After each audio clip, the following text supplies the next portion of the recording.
आप बेसिकली सत्ता में इन लोगों को जेल भेजने के लिए आ रहे हैं, जनता की सेवा के लिए करेगा नहीं आ वैसे रहे हैं। भरेगा, जो करेगा वैसे भरेगा। ये है तो वो कह रहे हैं आपने किया इसलिए भरना पड़ेगा। 508 करोड़ का बच्चा घपला जो है वो जानता है, आपने किया है। बच्चा जानता है कि हिंदुस्तान को पूरा बेचने में किसका हाथ है, अजय आलोक जी सरकार जवाब कौन दीजिए। चला रहा है। अजय आलोक जी जवाब। देखिए, जो व्यक्ति खुद बेल पे हो, माँ बेटे कह रहे हैं, माँ बेटे दोनों बेल पे हैं। किस लिए बेल हैं? किस लिए बेल पे हैं? 5,500 करोड़ नेशनल हेराल्ड घोटाला, ये मुख्यमंत्री जो बैठे हुए हैं ये सेक्स सिटी कांड में बेल पे। तो एक से एक इनके किस्से यहाँ ये मना रहे हैं हमको। अब चक्कर है कि आपके जो कर्म है आप ही काटेंगे ना, मैं तो नहीं काटूंगा। और ये तो तय है कि राहुल गांधी जी हों, भूपेश बघेल जी हों, जो भी हों, इन लोग का पेट नहीं है। आपने नाद देखा है? नाद जिसमें खाना दिया जाता है भैंस को, ये नाद से भी बड़ा नाद है। पता नहीं 60 साल से देश को लूट रहे हैं, लेकिन ऐसा है कि पेट भरता ही नहीं है। हाँ शरद। In this political era where politicians play with the emotion, Ajit My channel is a Hindi channel. I would love it if you speak in Hindi. telling in Hindi, ma'am ये ऐसा पॉलिटिकल एरा है जहाँ politicians emotion के साथ खेलते हैं। वहाँ अजीत कुकरेजा वो इंसान है जो इमोशनल इंटेलिजेंस की बात करता है। आप दोनों लड़ते रह जाइए, अजीत जी जो है जीत के चले जाएंगे। नहीं, देखिए मैं ये बोल रहा हूँ, अच्छा एक ये भी अंदर से मेरे साथ है। हाँ। कांग्रेस पार्टी की अच्छा, लहर है अच्छा, और एक सेकंड। 75 पार है। एक सेकंड, मेरा एक सवाल। हाँ। मैं चाहती हूँ कि आप जनता को अजीत जी के बारे में कुछ बताएं। ये देखिए, कौन है? हम रायपुर शहर में रहते हैं। हाँ हर एक दूसरे से हमारा पारिवारिक संबंध है। हाँ। ऐसा नहीं है कि अजीत हमारा संबंध नहीं है। पारिवारिक संबंध अलग है, राजनीतिक अलग है। और उन्होंने जो रास्ता, लेकिन ये लायक तो नहीं है चुनाव लड़ने के। जो रास्ता इन्होंने मेरे चुना- सवाल के पास जवाब दीजिए। हाँ। ये लायक तो नहीं है चुनाव लड़ने के। भाई हर आदमी स्वतंत्र है, यही लोकतंत्र का मजा है। मतलब हर आदमी कांग्रेस चुनाव की लड़ तरफ से सकता तो है, नहीं आप भी लड़ चुनाव लड़ सकते सकते ना। हो। अगर आपकी इच्छा होगी तो आप भी चुनाव लड़ सकते हैं। पर क्या ये चुनाव जिताने के का मादा नहीं रखते हैं? वो पब्लिक को निर्णय लेना है और पब्लिक को निर्णय लेना है और पब्लिक इसमें भूपेश बघेल के साथ है, भूपेश बघेल मेरी के बात साथ में सुनिए ना। है। और इस बार सर, छत्तीसगढ़ रुक में जाइए। 75 पार। हाँ वो तो मैं समझ गई। या तो आप कह दीजिए कि जीते तो हमारे हुए, या तो आप कह दीजिए। देखिए इस बार कांग्रेस पार्टी 75 पार कर रही है। हर विधायक और हर कार्यकर्ता यहाँ पे जीतेगा। 75 पार 75 पार तो कब का कर चुके हैं? 75,000 करोड़ कमाई चुके हैं 5 साल में, तो 75 पार है ही। कहाँ दिक्कत है? हम तो सत्ता में आएंगे तो जो 75,000 करोड़ जो दबा के बैठे हुए हैं गांधी परिवार और बघेल साहब के बीच में, उसको निकलवाने की कोशिश करेंगे। जो आज देखिए, प्रधानमंत्री जी हमारे ने कहा है। मुख्यमंत्री किसान नेता है और इनको मालूम नहीं है, ये बाहर से आए हुए हैं। और यहाँ छत्तीसगढ़ में 15 साल, हाँ। एक मिनट सुनिए भाई, 15 साल बीजेपी के, आज छत्तीसगढ़ में जाओगे 90% इन्हीं के नाम में है। B1 नकल खसरा मैं आपको लिख के दे रहा हूँ और चुनौती दे रहा हूँ।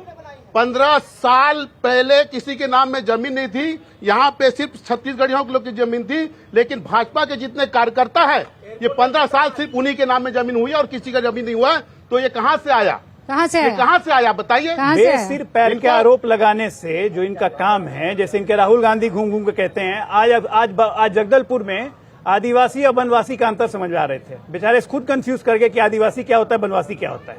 ये जीवन भर प्लेटिनम चम्मच खा के देखा, हाँ। उसको आदिवासी और वनवासी का मतलब समझ में आएगा। बताइए। दलहन और तिलहन में फर्क नहीं पता है। किसानी की बात करने चले, खाली फोटो ऑफ करने के लिए पहुंच जाते हैं खेत में।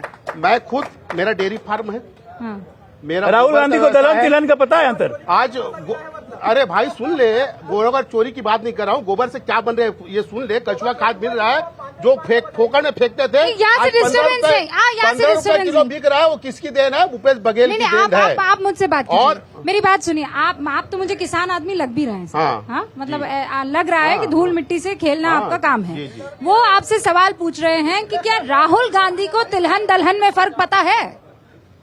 सबसे बड़ा भी पढ़ा लिखा कौन है इस राजनीति में, आपको मालूम है? यहाँ और तो उनको भी अजीत जी मालूम है। कह रहे हैं भाई नहीं साहब। राहुल गांधी की बात कर रहे हैं, उसके बारे में बात कर रहा हूँ मैं। हाँ।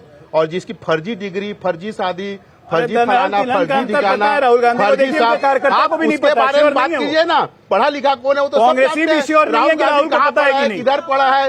हाँ, कहाँ पे पड़ा है? और उन्होंने 4000 तो अगर सर ये 4000 किलोमीटर सर, पैदल अगर- चला के भी साबित कर दिया तो सर, अगर- इन्होंने पप्पू राणा ने कितना खर्चा किया था। सुनिए और क्या ना, निकला इनसे? मेरा सवाल तो सुनिए। हाँ। तो आप ये कह रहे हैं कि वो पढ़े लिखे हैं इसलिए वो चुनाव जिताने वाले हैं, तो इससे पहले भी सारे चुनाव उनको जिता लेने चाहिए थे। अब तक पढ़े लिखे आपके नेता ने चुनाव क्यों नहीं जिताए हैं? जहाँ जहाँ जाते हैं उनके पूरे मंत्री आ जाते हैं। क्या जहाँ क्या पड़े बात करते संतन हो के आप? पाँव, वहीं राहुल हुआ गांधी बंटाधार। जहाँ जहाँ जाते हैं आप देखो इनको पूरे कुनबा लग जाता है पीछे। एक शब्द बात नहीं करते कि पूरा मंत्रिमंडल इनके पीछे लग जाता है। ऐसा कोई नेता को देखे आप लोग जो एक बेचारा एक सीधा साधा दुबला पतला नेता को उसके पीछे सब लग जाते हैं। टिकट दी गई थी कुलदीप जुनेजा को 200 करोड़ का हाउसिंग बोर्ड घोटाला के बाद टिकट दी गई। नहीं बोलेंगे? कितने साल के? मैं 25 साल का। 25 साल के। वोट डालते हो? जी मैम। क्या मुद्दा रहेगा इस बार? वोट डालने जाओगे तो क्या सोच के जाओगे? अच्छा इंसान को देने का, अच्छे इंसान को देने। अरे तो ये कैसे पता लगेगा अच्छा इंसान कौन है? आप इनमें चारों में से कह सकते हैं? अजीत भैया। अरे अजीत भैया, आप पहले यहाँ थे, फिर वहाँ से भाग के यहाँ आए, फिर भी मैं यहाँ आ गई। क्या नाम है आपका? समर शेखर भट्ट। अच्छा समर, इस बार जब आप चुनाव में वो हिस्सा लेंगे, वोट डालने जाएंगे, तो मुद्दा क्या रहेगा? जी मुद्दा तो हमारे एरिया से ये रहेगा कि अजीत भैया जैसा प्रत्याशी अभी तक के कोई। अरे भाई मान गई हूँ आपके बस प्रभु, मान गई हूँ कि आपके अजीत भैया अच्छे हैं। आप मुद्दे पर बात कर लीजिए भाई, मुद्दे पर बात कर लीजिए। हाँ, मुद्दा क्या रहेगा? मुद्दा मैम ज्यादा कुछ नहीं है। आप अभी पूरा उत्तर एरिया घूम लीजिए। उत्तर एरिया में आप जाइए, कहीं भी जाइए, कोई भी इंसान बोलेगा कि मैं अजीत भैया को ही वोट डालूं। ऐसा है अजीत जी, आप ना अभी से मुख्यमंत्री क्यों नहीं घोषित हो जाते हैं? हैं? आप ये जो अपने साथ में इतने प्यार मोहब्बत वाले इनको मैं फिर बताना चाहूंगा। सुनिए भाई, अजीत जी कहीं ना कहीं मेरे से बड़ी जुड़ा हुआ मोहब्बत है। में आपको बता देती हूँ कि इतना टाइम हो गया मुझे, असल अंधभक्त मैंने आज देखे हैं। ओके समझ ली। आपका क्या मुद्दा रहेगा? मेरा मुद्दा रहेगा कि अजीत भैया को मैं वोट डालूं। अब मैं आप लोगों के पास आ ही नहीं रही हूँ। क्या मुद्दा रहेगा? बताइए ना भाई,